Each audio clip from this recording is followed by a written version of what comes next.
The United States condemns in the strongest terms this outrageous and shocking attack. We're working with the government of Libya to secure our diplomats. I've also directed my administration to increase our security at diplomatic posts around the world. President Obama there this morning condemning the attack on the U.S. consulate in Benghazi, Libya, that killed 4 Americans, including U.S. Ambassador Christopher Stevens. Joining me now, journalist and MSNBC contributor Rula Jabrea. Good afternoon to you. Let's start with just how this attack could potentially affect this fairly new relationship between our government and the Libyan government. I think this attack actually forced the Libyan government to take more action against these men. You know, there's around 200,000 men, Libyans, that are armed, they are part of the rebels, and that they are part of the tribes, that they don't respond anymore to the central government. Still today, 200,000. Today, 200,000 men, according to the United Nations groups, observant groups. So they have to respond to a government. What's happening in Libya today, total disorganization and chaos that will force the government to step in and take stronger actions. We have to understand that the tribes play a major role, but what happened in the embassy is a coordinated attack that has nothing to do with the protesters. That yes, it was. You think that was a diversion?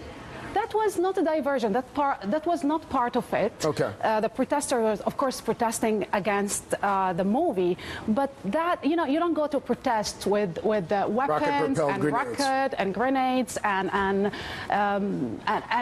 attack that, of course, wanted to have a political sign, to leave a political sign. You know, we saw the Egyptian one. The Egyptian one was yes, violent. They burned the flags, throw rockets, throw rocks, but never killed anyone. I think this makes me remember more what happened in Afghanistan when the Quran was burned, when they tried actually to kill U.S. soldiers. Right.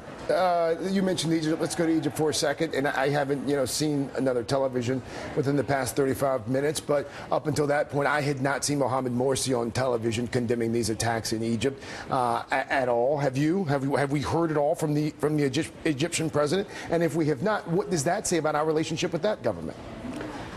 Well, first of all, the Libyan government condemned the attack strongly, and they stepped in.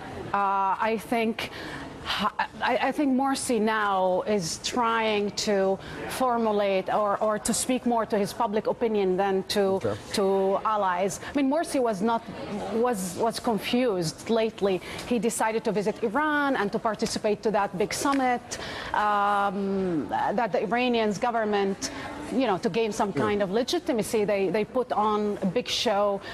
I think Morsi needs to be careful, because the people that put him in power after a big revolution that, where people stood in the street for weeks asking for more human rights, more respect for citizens, freedom of expression. These same people are the people that today are protesting in Tehran against a regime that is very oppressive. So how can he visit a regime and give them legitimacy when his own people actually toppled another regime? So we need to be careful with Egypt. Thank you so much. Appreciate your time.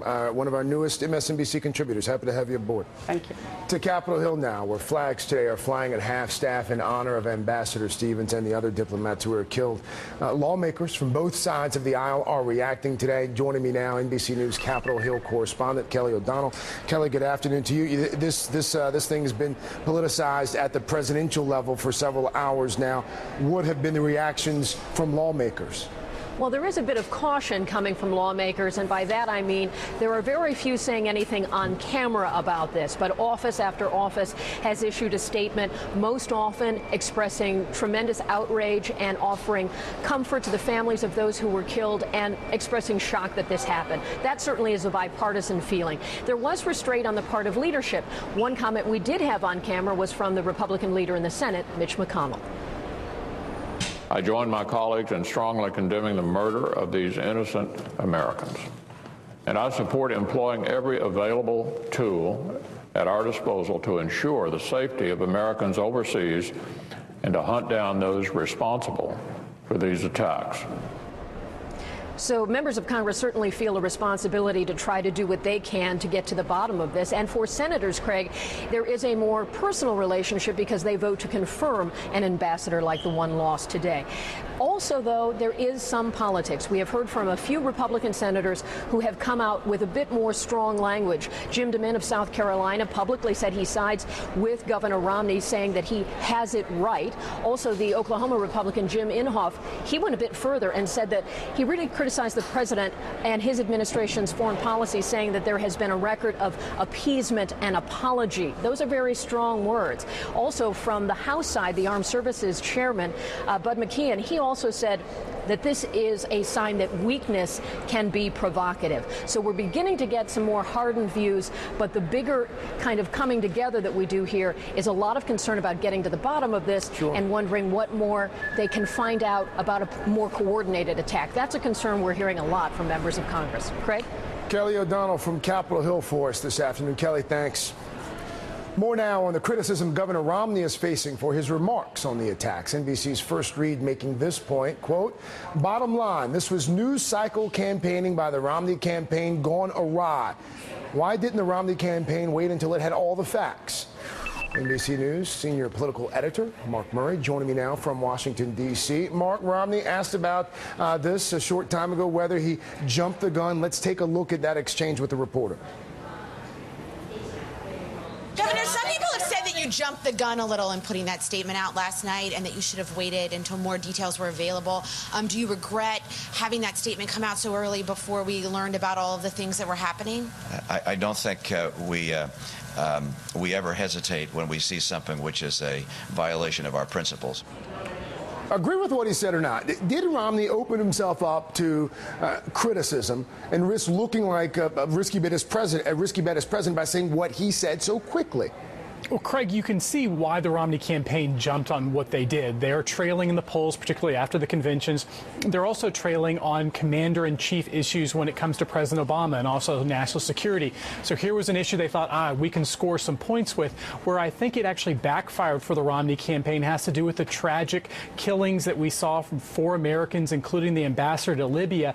Had that not had happened, you could have made to see that the Romney campaign was going to try to score some points. But with those killings and that almost, people, you saw President Obama, you saw Secretary of State Hillary Clinton, where they didn't talk about politics at all. But with Romney focused on politics after the loss of life, it makes him look a little bit out of touch and a little bit politically opportunistic. Comparing the speeches that President Obama gave and that Mitt Romney gave on all of this, Romney mentioned the president and his administration repeatedly. The president, not once did he say Romney's name. What does that signal to you about how the president and his campaign are planning to handle this criticism from Romney's camp? Well, it's another leadership question, and this is why I think a lot of people have drawn comparisons to that moment when John McCain in 2008 tried to suspend his campaign after the financial collapse on Wall Street, and you ended up seeing John McCain versus Barack Obama side by side. Today we saw President Obama along with Secretary of State Hillary Clinton side by side versus Mitt Romney. 2 speeches were trying to be above the fray, talking about the loss of life, vowing to make sure that would be taken care of, and then all of a sudden you see Mitt Romney focusing a whole lot on politics. It was interesting to see shortly after Secretary Clinton give that speech at the State Department. A short period of time later, she's right behind the president at the Rose Garden. As you mentioned, perhaps some interesting staging there. Mark, thank you. Appreciate that.